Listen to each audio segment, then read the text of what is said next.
Hi, I'm Rick Harvey, and I'm a poet, a writer, an artist, and I'm a 9-year brain cancer survivor. Unfortunately, kind of rare that I'm a 9-year brain cancer survivor, but I got to have some great experiences, and I want to share some with you and the world in a book called 20 Poems, 20 Paintings. In April of 2005, April 13th, I walked into Dr. Prado's office in Harbor City, and I had had a headache for 6 weeks, and I had gone to 5 other doctors, and she was the first one to do a neurological exam.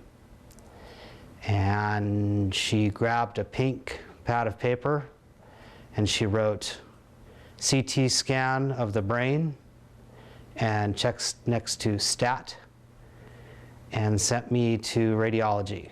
After I got the CAT scan, when I walked up to the desk, the receptionist told me to report to the emergency room immediately. And then they checked me into the hospital, and 3 days later, Dr. Schweitzer performed a craniotomy on me.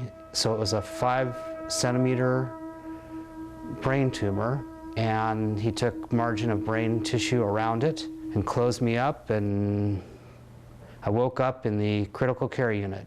During radiation treatment, I had a lot of heat come into my body. I was so hot at night, I just couldn't sleep. I had a stack of shirts I would leave next to my bed, and I would take the shirt off that was soaked when I woke up, toss it aside, and put a new shirt on. I would go out to the living room. My wife was in the bedroom. I wanted to let her sleep, and so I would go out there and then just kind of fill my night trying to focus on the outcomes that I wanted. My wife suggested that I should write, so I began writing. I had a journal and started writing in it, and beautiful things came out. I wrote poem after poem after poem. They were very positive mostly, although they did talk about my fears. Some of these poems are in 20 Poems, 20 Paintings.